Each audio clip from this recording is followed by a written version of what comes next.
कभी सोचा है कि महीने में 2 खास दिन ऐसे क्यों आते हैं जब लाखों लोग अचानक चावल, रोटी, दाल मतलब अनाज खाना बिल्कुल छोड़ देते हैं? क्या ये सिर्फ एक पुरानी रस्म है या इसके पीछे कोई बहुत गहरा आध्यात्मिक और शायद वैज्ञानिक राज भी छिपा है? चलिए आज इसी रहस्य को समझने की कोशिश करते हैं। तो आज का हमारा सबसे बड़ा सवाल यही है, आखिर एकादशी के दिन अनाज क्यों नहीं खाते? इस एक सवाल का जवाब हमें हजारों साल पुराने शास्त्रों, विज्ञान और कुछ बहुत ही दिलचस्प कहानियों में मिलता है। तो चलिए शुरू करते हैं। तो सबसे पहले ये समझते हैं कि एकादशी है क्या। देखिए, इसका सीधा सा मतलब है 11वां दिन। हर महीने चांद के बढ़ने के समय और चांद के घटने के समय जो 11वां दिन आता है उसे ही एकादशी कहते हैं। मतलब महीने में 2 बार और साल में लगभग 24 बार। और ये दिन खास तौर पर भगवान विष्णु को समर्पित माना गया है। लेकिन सवाल अब भी वही है, सिर्फ अन्न ही क्यों?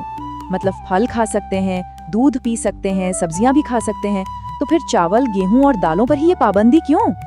इसका जवाब हमें एक बहुत ही पुरानी और दिलचस्प कहानी में मिलता है, जिसका जिक्र पद्म पुराण में है। कहानी कुछ यूं है कि एक समय था जब मोर नाम के एक राक्षस ने तीनों लोकों में हाहाकार मचा रखा था। देवताओं ने भगवान विष्णु से मदद मांगी। भगवान विष्णु और उस राक्षस के बीच एक लंबा भयंकर युद्ध हुआ और उस युद्ध के बाद भगवान विष्णु बहुत थक गए और विश्राम के लिए एक गहरी योग निद्रा में चले गए। और यहीं कहानी में एक नया मोड़ आता है।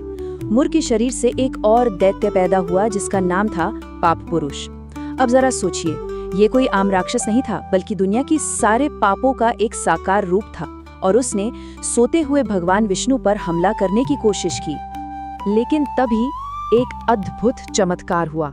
भगवान विष्णु के शरीर से एक दिव्य तेजोमयी ऊर्जा निकली और उस ऊर्जा से एक देवी प्रकट हुई और उन्होंने पलक झपकते ही उस पाप पुरुष का वध कर दिया।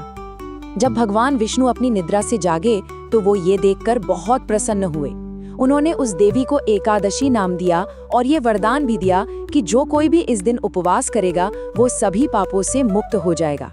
लेकिन कहानी अभी खत्म नहीं हुई। उस पाप पुरुष ने भगवान विष्णु से शरण मांगी। तब भगवान ने कहा, और यही इस पूरी कहानी का सार है, उन्होंने कहा, तुम एकादशी के दिन अन्न में यानी अनाज में निवास करोगे और जो कोई भी इस दिन अनाज खाएगा वो सीधे सीधे पाप का सेवन करेगा। तो ये है वो पौराणिक वजह जिसके कारण एकादशी पर अन्न खाना मना है। तो ये तो हुई कहानी की बात, लेकिन क्या ये सिर्फ एक कहानी है या इसका कोई गहरा वैज्ञानिक या मनोवैज्ञानिक मतलब भी है? जी हाँ, बिल्कुल है। चलिए देखते हैं कि अनाज और हमारे मन शरीर के बीच आखिर क्या कनेक्शन है। देखिए, अन्न सिर्फ पेट नहीं भरता, प्रतीकात्मक रूप से ये हमें भौतिक दुनिया से जोड़ता है। जब हम चावल या गेहूं जैसा भारी भोजन करते हैं तो हमारे शरीर में सुस्ती आती है, मन भी भारी हो जाता है ना। एकादशी का दिन इसी शारीरिक भारीपन से छुट्टी लेकर अपनी चेतना को, अपनी आत्मा को जगाने का दिन है। ये शरीर को कहने का एक तरीका है कि आज तुम्हारा नहीं, आत्मा का दिन है। इसे एक किसान की छोटी सी कहानी से समझते हैं। वो हर एकादशी को बस एक दिया जलाकर चुपचाप बैठ जाता था। किसी ने उससे पूछा, अरे तुम कोई पूजा पाठ तो करते नहीं, ये कैसा व्रत है? किसान ने बहुत गहरा जवाब दिया। उसने कहा, जब मैं अन्न खाता हूँ तो मेरा मन सो जाता है, जब नहीं खाता तो मेरा मन सुनता है। बस वो सुनना ही तो एकादशी का असली मकसद है। और ये सिर्फ आस्था की बात नहीं है, इसके पीछे बाकायदा विज्ञान भी है। आयुर्वेद के अनुसार एकादशी के दिन चंद्रमा के गुरुत्वाकर्षण का असर हमारे शरीर पर ज्यादा होता है, जिससे शरीर में पानी की मात्रा बढ़ जाती है। इससे हमारी पाचन शक्ति, जिसे जठराग्नि कहते हैं, वो थोड़ी धीमी पड़ जाती है और ऐसे में अनाज जैसी भारी चीजों को पचाना शरीर के लिए बहुत मुश्किल हो जाता है। तो जब हम इस दिन अनाज नहीं खाते तो हम अपने पाचन तंत्र को एक बहुत जरूरी ब्रेक देते हैं। इससे शरीर को अंदर से साफ होने का, डिटॉक्स होने का मौका मिलता है और इसका सीधा असर हमारे मन पर पड़ता है। मन शांत और साफ होता है। ये बिल्कुल वैसा ही है जिसे आज की दुनिया में हम इंटरमिटेंट फास्टिंग के नाम से जानते हैं। बस फर्क इतना है कि ये परंपरा हजारों साल पुरानी है। तो अब सवाल ये उठता है कि इस व्रत को किया कैसे जाए? और यहाँ ये समझना बहुत जरूरी है कि नियमों से कहीं ज्यादा जरूरी है हमारी भावना, हमारा इरादा। इस दिन फल खाने की सलाह दी जाती है क्योंकि वो हल्के और सात्विक होते हैं, जल्दी पच जाते हैं। दूध पी सकते हैं क्योंकि इसे शुद्ध और पौष्टिक माना गया है। आलू या शकरकंद जैसी जमीन के नीचे उगने वाली सब्जियां भी खा सकते हैं क्योंकि वो अनाज नहीं है।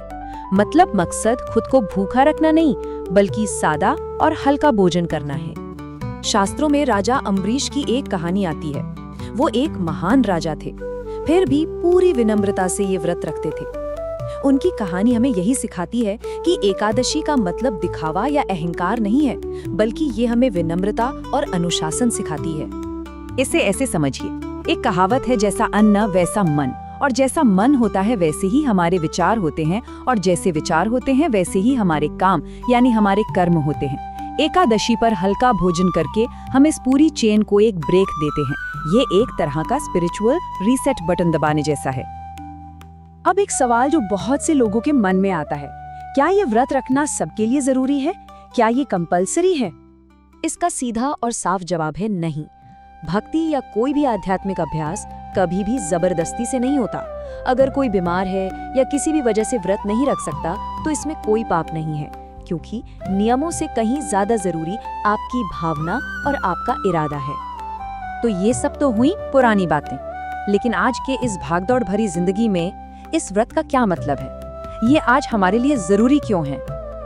जरा सोच कर देखिए, आज हम हर पल कुछ ना कुछ खा रहे हैं। सिर्फ भोजन ही नहीं, बल्कि सोशल मीडिया पर कंटेंट, न्यूज़, तनाव, शोर, हमारा दिमाग कभी भी शांत नहीं रहता।